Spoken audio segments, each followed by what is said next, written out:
Hello, this is Michael Canadas with the Grovian Doll Museum in Pacific Grove, California. Today we have another presentation for you.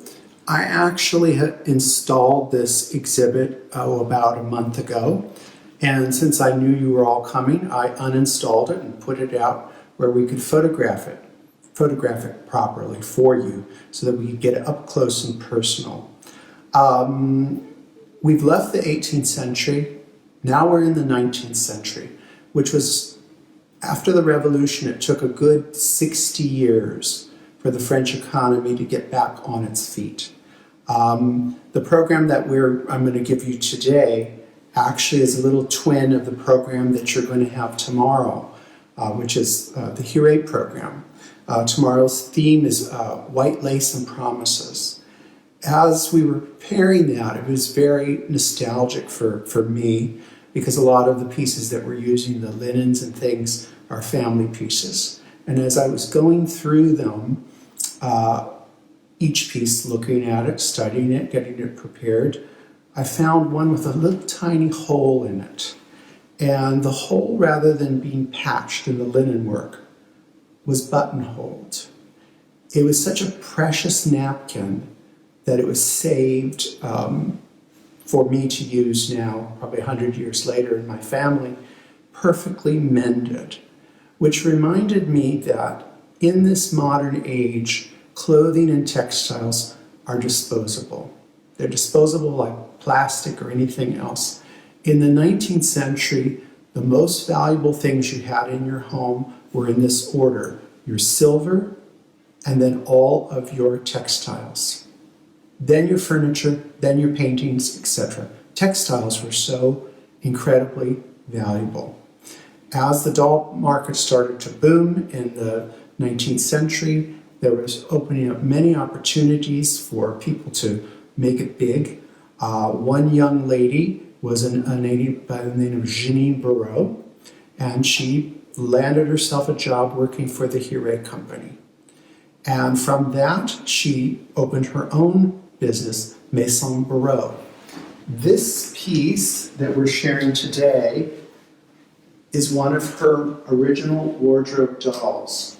And if you notice, a Hiré would be about this size, but if you look at the little tiny girl that we have, which is actually a lady, she's maybe 7.5, 8 inches tall.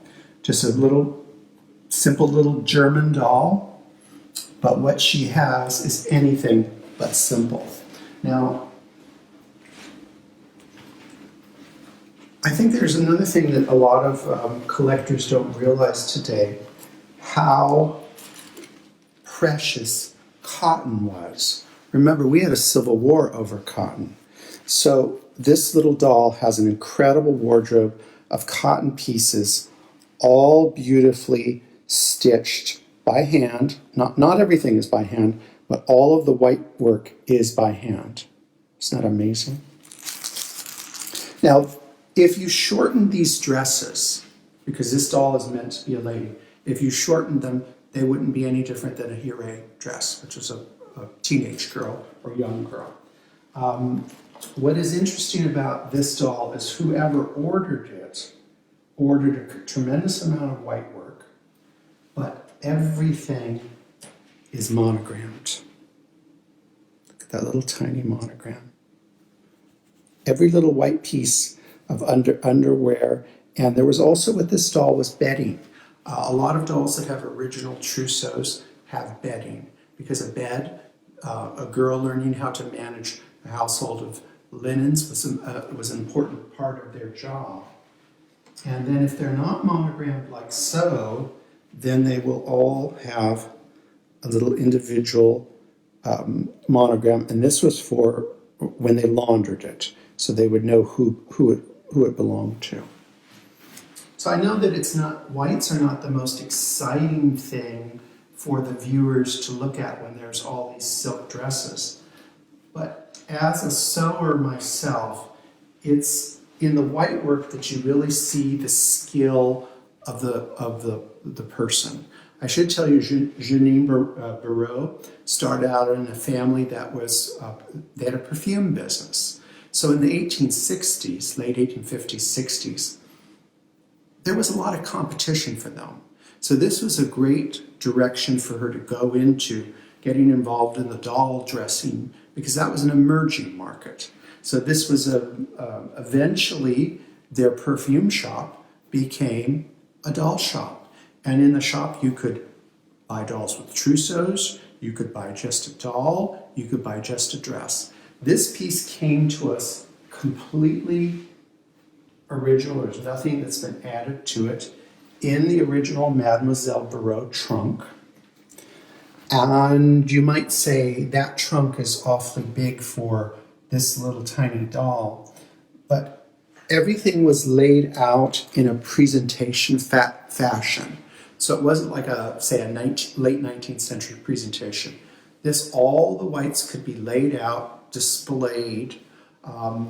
It truly is, without a doubt, a Bereux trunk, because this was part of a hat stand, and it became detached. And I flipped it over and see that's the way it should be in the trunk, but they just used a calling card. And then it tells all their specialties here of the types of dolls that they handled. So we're going to look at now at the costumes. And what I believe is that these fabrics could be why you would create a little tiny wardrobe like this, is you would have a certain amount of leftover fabrics. If you have a big order from the Huret company and you have these leftover fabrics, you could certainly turn around and make some smaller costumes, and that would help. That's a very smart business because that helps your profit margin. So we're going to start with this piece. And this is a robe that you'd wear around the house. And I haven't had the time yet to watch the Philadelphia exhibit that is part of this event. But I noticed in one of the photographs that there was an identical robe to this, but in a larger size, like a Huret size. So here you have the beautiful challis wool, the chantilly lace, and then the watered satin. And it's really in amazing condition. I mean, look at the size of that. Beautifully styled. It's gorgeous. And then you've got your sack back. Fashion's always looking, before they look forward, they look back. So that's in a very much an 18th century style. And then, of course, at the time, the Empress of France was Empress Eugénie Montijo, and she was half Irish and Spanish.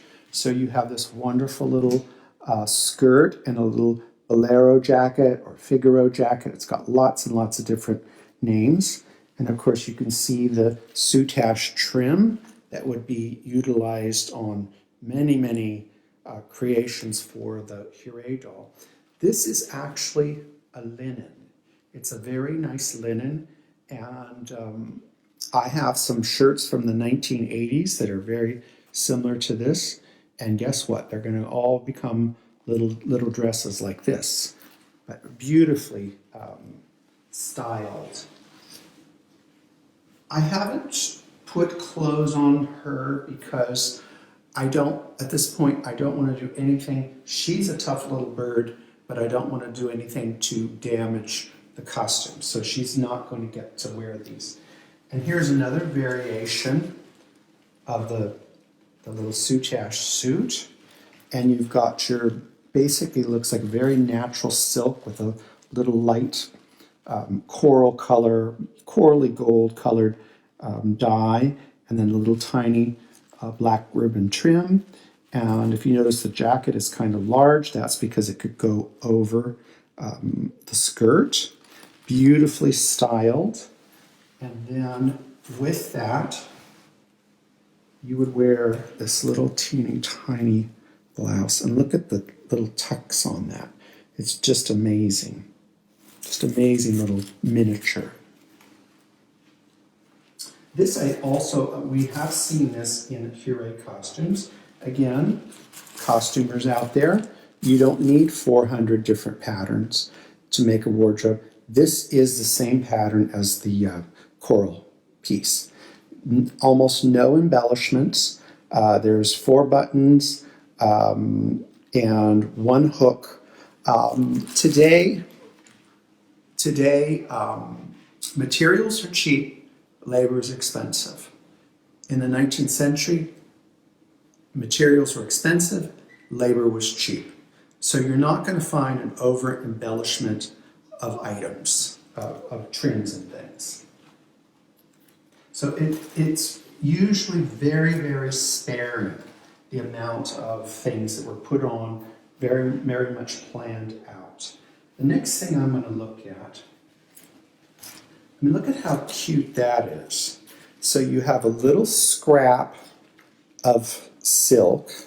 This is a watered moire. And you've got some little scraps of lace. And you can turn this into a profitable little piece if you're a good business person. And I think the next, and again, here's another piece. That could have been a little scrap off of a Hure order, what was left, and they turned around and made a little wrap or a little mantle. Just beautifully done. It's very interesting.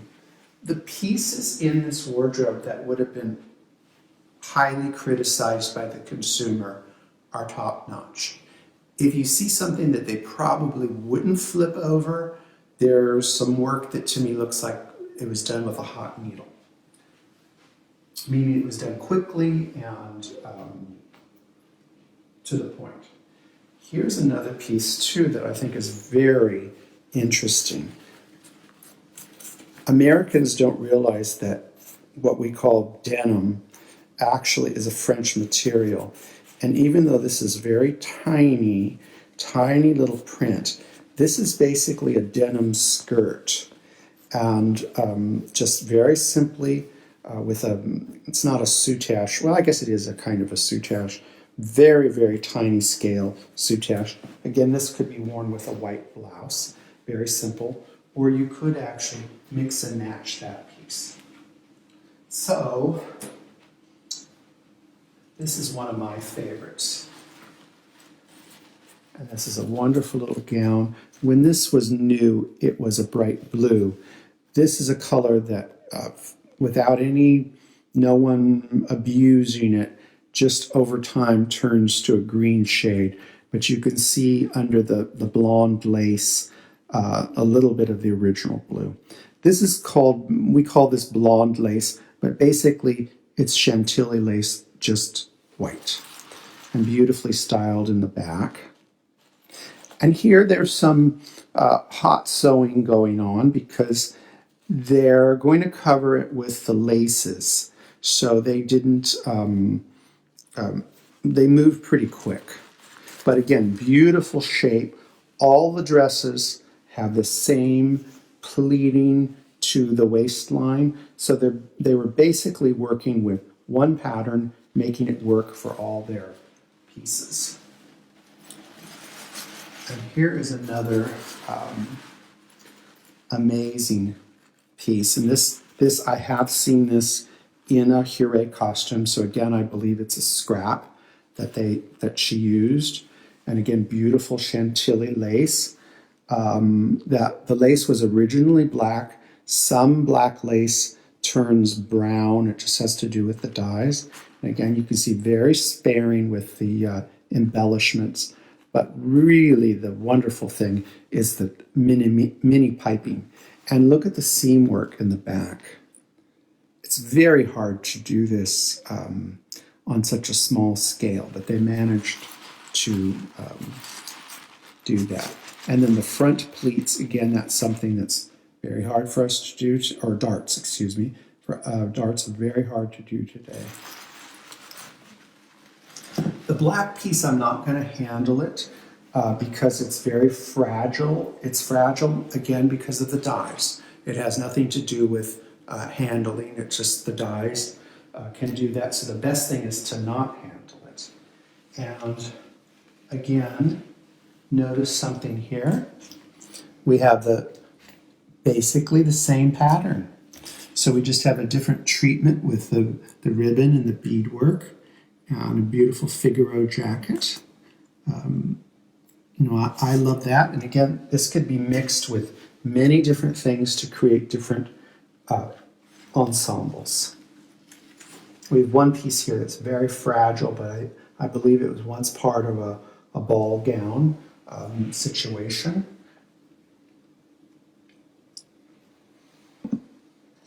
And these just blow my mind that someone sat and did all that work, that little tiny work. And if you note the button here, there's a little tiny button, beautiful buttonhole. That would, on her corset, which she's wearing right now, there's a place to button that on the front of the corset, so it keeps everything together. So this is a really amazing little study group of what was going on in the 1860s. What I find fascinating about all these pioneers in the French doll making world at that time, which, there was a large number of women involved in it. They were all young. When Mademoiselle Bereux started her company, she was in her 20s. And also, one thing I think is also interesting is most of them had about a 30-year lifespan in business. So evidently in the doll world, you've got a good 30 years and then it's time to hang it up. But I think what happened is, like most things, these were beautifully crafted, handmade, expensive. There's nothing about this project here on this table that was cheap. And as the century started to go on, things became cheaper and cheaper and cheaper, and it just became not worth it economically or artistically to carry on. So this is one of our newest exhibits that we have, and it's here for people to enjoy. And I hope that at some point you come and see this little diminutive treasure. Bye-bye.